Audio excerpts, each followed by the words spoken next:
Chapter 96। अब वे एक छोटे से अपार्टमेंट में रहते थे, वही अपार्टमेंट जिसे शिवान ने अपने यूनिवर्सिटी में अकादमिक प्राइज के रूप में मिला किया था। यह एक समय अचीवमेंट का प्रतीक था। उसने कभी नहीं सोचा था कि एक दिन उसे इसमें रहने के लिए मजबूर होना पड़ेगा। कबीर और धनराज अभी भी जेल में थे।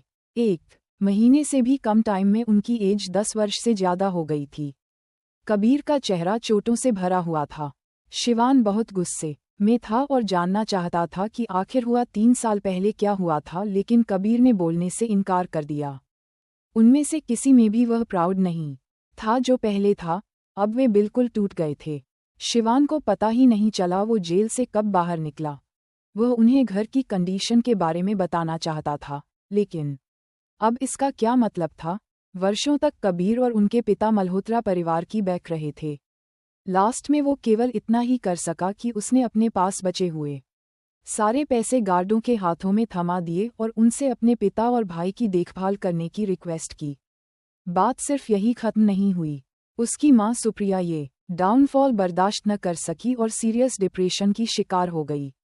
वीर, जो कभी घमंडी था और हमेशा दूसरों को नीची नज़र से देखता था, अब पूरी तरह से टूट चुका था। रातों रात वह एक टॉप सेलिब्रिटी से इंटरनेट के सबसे बड़े मजाक में बदल गए। वह अब बाहर कदम रखने की भी हिम्मत नहीं करता था। दिन ब दिन शराब में डूबता रहता था। एक समय के गौरवशाली मल्होत्रा परिवार का अब कोई निशान नहीं बचा था। शिवान इस सब के बोझ तले मुश्किल से सांस ले पा रहा था, लेकिन रुक नहीं सकता था। वह आखिरी व्यक्ति था जो सब कुछ एक साथ थामे हुए था। उसके बिना उसकी माँ और वीर के पास कोई नहीं था। उनके पास कोई इनकम नहीं थी। उन्हें नौकरी की जरूरत थी। उन्होंने सोचा कि उनकी अकादमिक बैकग्राउंड को देखते हुए काम ढूंढना कठिन नहीं होगा, लेकिन वह गलत था। वह जहां भी गया उसे रिजेक्ट कर दिया गया। कुछ लोगों ने तो उसे इंसल्ट करने और धक्का देकर बाहर निकलने के लिए बुलाया था। एक समय के प्राउडी शिवान मल्होत्रा को गिड़गिड़ाते हुए देखना चाहते थे। पहले तो वह गुस्से में था, फिर वह सुन्न हो गया, और सबसे बुरी बात ये थी कि किसी ने भी उसे अच्छी नौकरी नहीं दी क्योंकि वह चोर था। जब किसी ने उसे ऐसा कहा तो शिवान अपना कंट्रोल खो बैठा। वह अपमान सह सकता था, लेकिन वह चोर नहीं था। फिर भी चाहे वह कितना भी आर्ग्यूमेंट करना चाहे, पर आरोप वही रहा। उन्होंने कहा कि उसने अपनी ही बहन से चोरी की है। वह एक चोर था। आज वह कुछ चीजें खरीदने आया था, अपनी माँ और वीर के लिए कुछ खाना, और अपने पिता और कबीर के लिए जेल ले जाने के लिए कुछ सामान। उसने कभी भी सिया से मिलने की उम्मीद नहीं की थी। मल्होत्रा परिवार डूब गया था, पर सिया तो नई ऊंचाई छू रही थे। पूरा अकादमिक जगत उनकी प्रशंसा कर रहा था। जेल में वर्षों बिताने से सिया का दिमाग और तेज हो गई था, लेकिन उसने जल्दी ही इस बात को अंदाजा हो गया कि कोई उस पर नजर रख रहा है। उसने अचानक अपना सिर घुमाया और भीड़ को देखने लगी। सिया, क्या हुआ? आरव ने उसके मूड में बदलाव को नोटिस किया था। नहीं, कुछ भी नहीं, मुझे लगा मुझे कुछ डिल्यूजन हुआ है। उसने अपनी जरूरत की सारी चीज खरीदी और वहां से अपनी कर की ओर चली गई। उसके जाने के बाद सेल्फ के पीछे से शिवान बाहर निकला। उसकी निगाहें उस दिशा में टिकी रहीं जहां उनकी कार गायब हो गई थी। फिर उसकी निगाहें उसके हाथों में रखे किराने के सामान पर टिक गईं।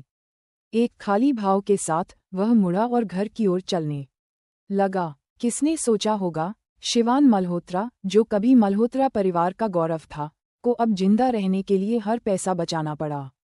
वह अभी कुछ ही कदम चला था कि एक कार उसके पास आकर रुकी। खिड़की नीचे हुई, जिससे विहान का चेहरा दिखाई दिया। शिवान, विहान ने मुस्कुराते हुए उसे आवाज दी, जिसे देख शिवान के सीने में आग जलने लगी, लेकिन अभी उसे खुद को ऐसी कंडीशन में देखने पर शर्म भी महसूस हो रही थी।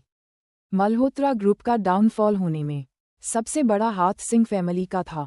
जैसे ही मल्होत्रा ग्रुप पर मुसीबत आई, सिंह फैमिली ने सबसे पहले हाथ पीछे कर लिया और मल्होत्रा ग्रुप के सारे शेयर्स, कैदियों के भाव खरीद लिए। विहान मल्होत्रा परिवार के पतन का जिम्मेदार था, और अब वह यहाँ था। इसमें कोई डाउट नहीं कि यह घाव पर नमक छिड़कने जैसा है। शिवान ने उसका एंटरटेनमेंट करने से इनकार कर दिया। उसने अपना सिर नीचे झुकाए रखा और चलना जारी रखा। विहान को कोई रिएक्शन देने से इनकार कर दिया, पर तभी विहान ने कहा, मैंने सुना है कि तुम नौकरी ढूंढ रहे हो, ये सुनकर शिवान का जबड़ा कस गया। उसे एक पल के लिए भी विश्वास नहीं हुआ कि विहान सच में उसकी मदद करेगा, या यह उसे इंसल्ट करने का एक और तरीका था। उसे इस बात का पूरा यकीन था। जब तक विहान ने कहा, मेरी लैब को लोगों की ज़रूरत है, क्या तुम शामिल होना चाहेंगे? शिवान वहीं रुक गया। उसने खुद से कहा, नहीं। विहान उसके साथ खेल कर रहा था, लेकिन उसके पैर आगे नहीं बढ़ रहे थे।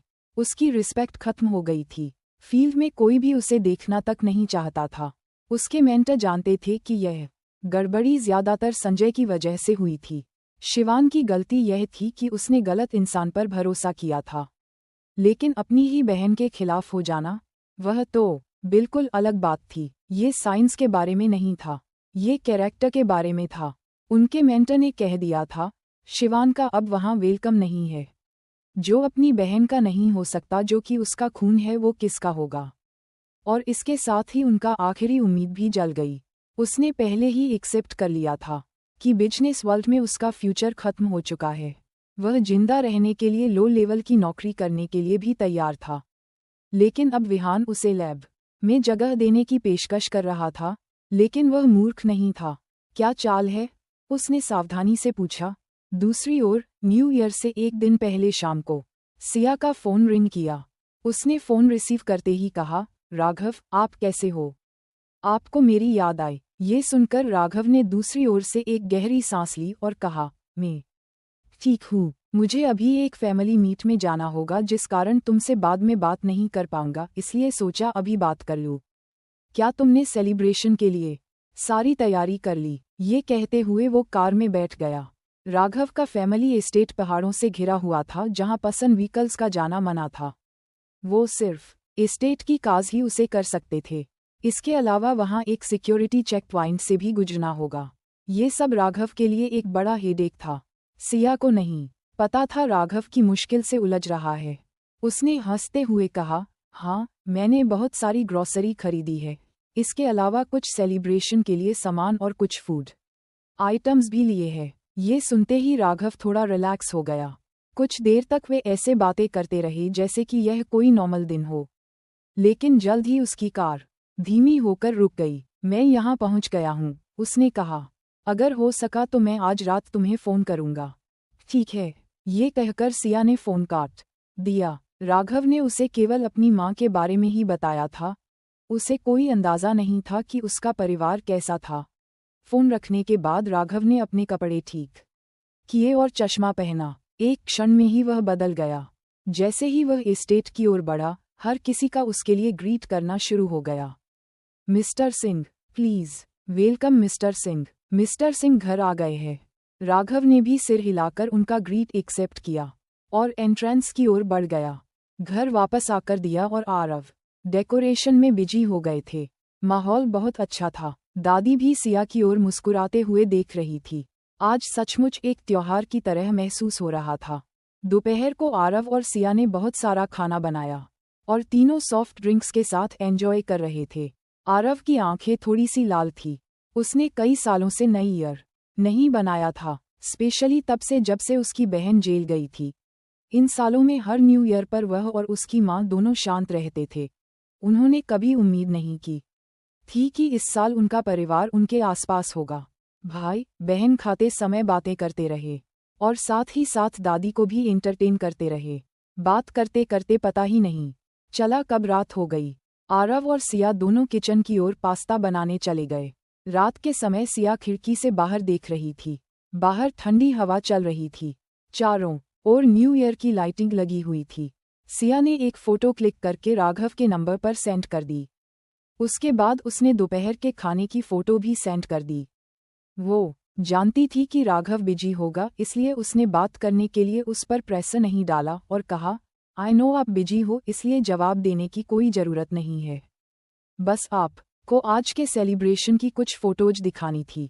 उस समय राघव एक बड़े से हॉल में बड़ी सी डिंगिया के पर बैठा हुआ था। उसके आसपास बहुत से लोग थे। राघव एक वृद्ध व्यक्ति जो उसके दादा थे, उनकी बगल वाली कुर्सी के ठीक बगल में बैठा था, जो ये साबित करती थी वो अपने दादाजी का फेवरेट है। सबकी नज़रें सिर्फ राघव पर टिकी हुई थी, जिनमें से कुछ तो उसे देखकर एक्साइटेड थे, कुछ खुश थे, कुछ जल रहे थे, तो कुछ बहुत दुखी थे। तभी एक लेडी की आवाज़ हॉल में गूंजी। हमने सुना है राघव की एक गर्लफ्रेंड है। राघव, तुम हमें उससे मिलवाने क्यों नहीं लेकर आए? राघव ने कुछ नहीं कहा, वो शांत रहा, अपने खाने पर फोकस करता रहा। कुछ देर बाद उसने अपने फर्क टेबल पर रखते हुए कहा, अभी तो बस मजे के लिए है, लेकिन सीन अगर सीरियस रहा तो जरूर मिलवाऊंगा। ये सुनकर वहाँ लोग बड़बड़ाने लगे। मैंने सुना है राघव ने कुछ और रिसर्च की है। बिल्कुल, राघव सिंह राव एक एक्स्ट्रा ऑर्डिनरी पर्सन है, इसकी तुलना किसी से नहीं की जा सकती। राघव उन सब के बाद बढ़ाने को सुनकर मन ही मन मुस्कुराने लगा। उसका असली नाम राघव सिंह राव था। शेखावत तो उसकी माँ का सरनेम था, जो उसे बहुत पसंद था। राव फैमिली का नाम उन फैमिलीज में आता था जो विश्व में बहुत प्रभाव रखती थी।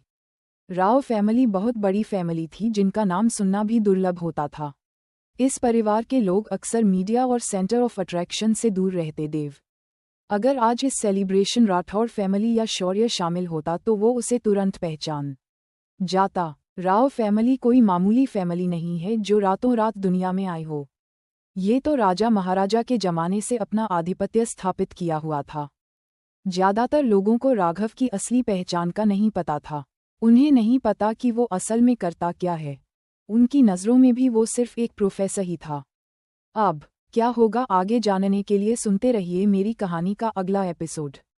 और कमेंट करके बताइए मेरी स्टोरी आप लोगों को कैसी लगी।